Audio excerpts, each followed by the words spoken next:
So there's no getting away from it. This is an incredible political comeback, success story, call it what you will. And even though we can all say, as we do the whole time, the guy's a liar, the guy's a racist, the guy's a misogynist, etc., it is an incredible thing that he's pulled off here.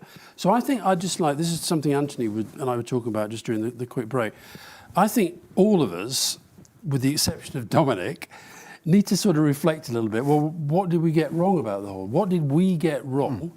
I think Peter Hyman had some interesting insights into this, and it goes to what Dominic was saying about maybe being a bit patronising. Because we don't think a certain way, we can't understand why other people. But what do you think we got wrong?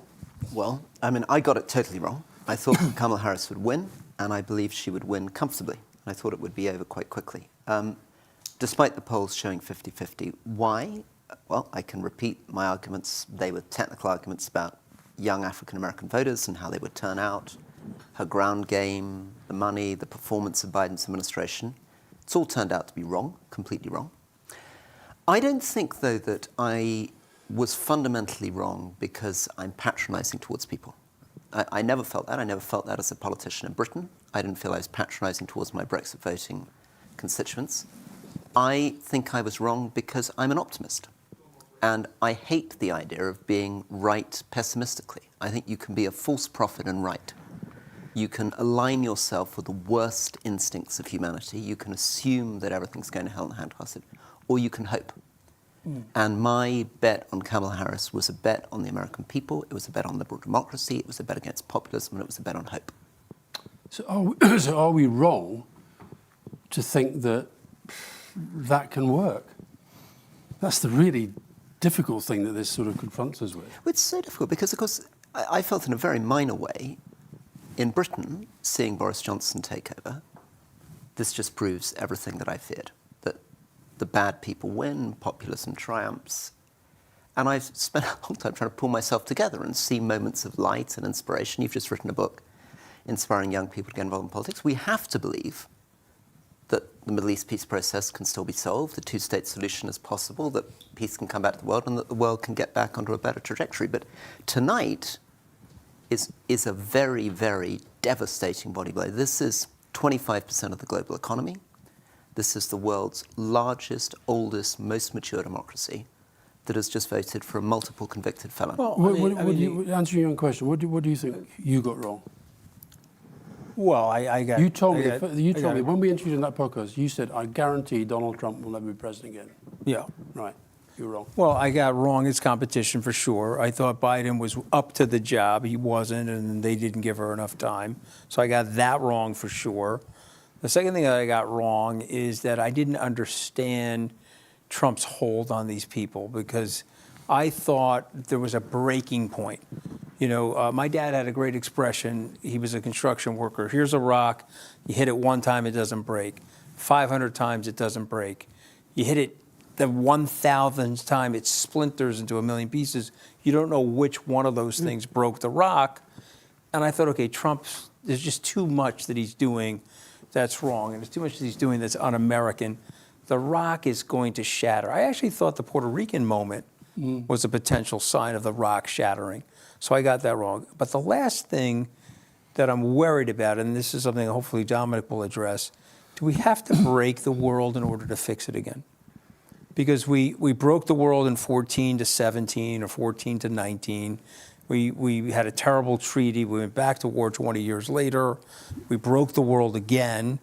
We came out of 45 with the right treaties and the right architecture. And I'm just wondering now, are we going to be in a situation where the world has to break again in order to conjoin people and get it fixed? That's a pretty terrifying thought, because the world might break in because we don't address the climate crisis or because we don't address the refugee crisis, etc. Marina, what do you think we got wrong? I think I said something about me because I have honestly spent like 18 months, 2 years saying to my husband pretty much every single day, he's going to win. This is all just a huge cope, this idea that she's like selling joy. I mean, show me an election that's ever been won like that. I would say these things every day. 1997 Labour. Okay. Things could only get better. Okay. And I said this, and honestly, the last 3 days, partisan media, and there's something about that. I'm making a sort of slight joke about the fact that I watch CNN, and it just seems to be like a proxy for the Harris campaign. And there is something about America's news market being so completely. So I am making a slight serious point, and I fell for it. You know, I fell for thinking, oh yeah, maybe I'm not. You know, and I didn't look aside. And I thought his campaign is chaotic in the final days, and hers is sort of on message, and she hasn't made any mistakes. And I actually failed to trust my instinct of sort of, and I don't know why. I failed to trust my instinct of 18 months, 2 years. Yeah. Do you know what, Dominic, you were saying earlier, and I was saying to the team and to Marina earlier about when I went on Morning Joe on MSNBC the other day, and I came away. It actually was a moment where I came away thinking, we're just in a ridiculous world, because it was, you know, they're obviously very good journalists and all that stuff, but one, there was no real news being told. It was just endless ventilations of the same opinions about how awful Trump was, about how awful Vance was. And of course, then you go to the other side, you can turn on Fox News, and they're doing the opposite. And I do think that this is what I was asking you later about what the legacy media, how they handle this, because I think that I don't see how we get to sort of sensible, rational, democratic debate if the media just become extensions of the players that the public are meant to be looking at to make a choice. It's all partisan. Everyone's a relatively small player. Nobody's got more than 25%, and they're all very polarised. Whereas in the UK, the BBC, 60% of people consume some form of BBC News in a week. You know, you would people say, oh, if the BBC hadn't been invented, you would never invent it now. Oh my God, now's the best time to invent something like that, where you can slightly return to some form of shared objective reality. And I know people will have criticisms of the BBC and all sorts of things like that, but have a look at this news market and see the difference. And also, can I say, I know Anthony spends a lot of time with Catty Kay with the rest of his politics US, but this is also the time where the BBC should be investing in developing a bigger market here, because it's wide open for the sort of journalism they do, instead of which they're getting rid of hard talk and cutting the budgets, etc. Dominic, what do you as the person who got it right, what do you think we got wrong, Dominic? So it goes to something that I often think about politics, which is that people who are you do a politics podcast, as does Anthony.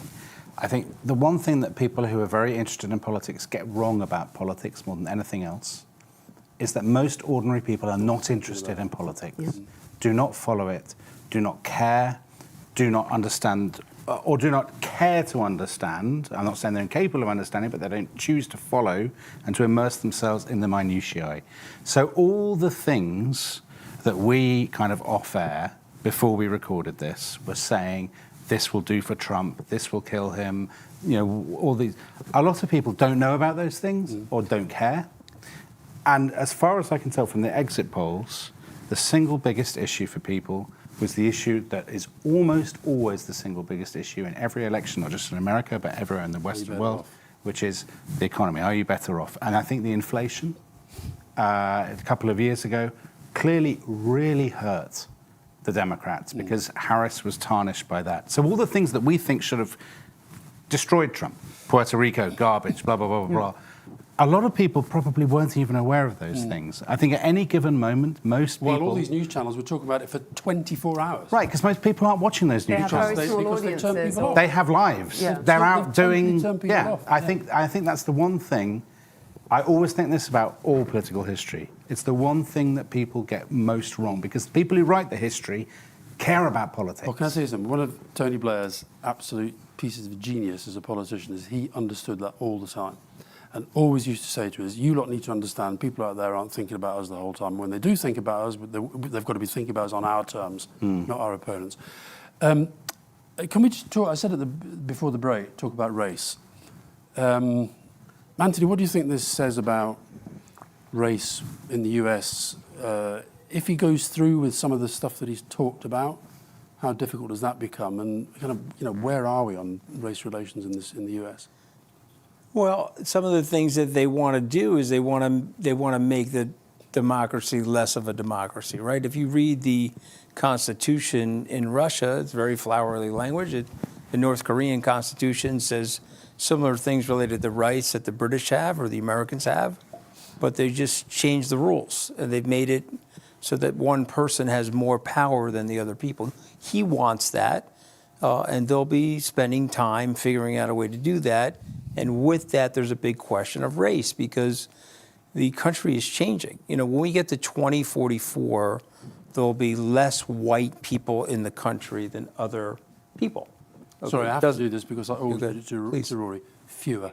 Fewer. But carry on. Okay, there'll be fewer white people. You should hit him. Just hit him. No, don't hit me, don't hit me. I'm going to look I after can you. barely speak English. The guy brings me on the thing for 8 hours. I say one tiny syllable off key, and he's like a verbal proofreader, the guy, right? It's like unbelievable. Okay, but on the point that I'm making, these people will be like, yeah, we're going to have a democracy, but we're going to make sure the white people run the thing. And I know you guys think I'm crazy, but when it starts to happen, you remember all the writings that Churchill did in the 30s, and people say, he's crazy, he's crazy, he's crazy, and everything started to happen, and then people looked around and said, oh, okay, he may be onto something in terms of what the interesting. Because if you study history, guys like Trump, the stuff ends badly. Starts out like this, and the market's rallying. You know, we don't talk about the markets on the show. It's not the rest is money, but the Dow is up 1,000. Bitcoin's at an all-time high. Small cap stocks are through the moon. Whatever Elon Musk's private equity valuation of SpaceX yesterday, it's got to be up 20% today. So we should take Trump more at his word. He's just said in his speech, his acceptance speech in inverted commas, that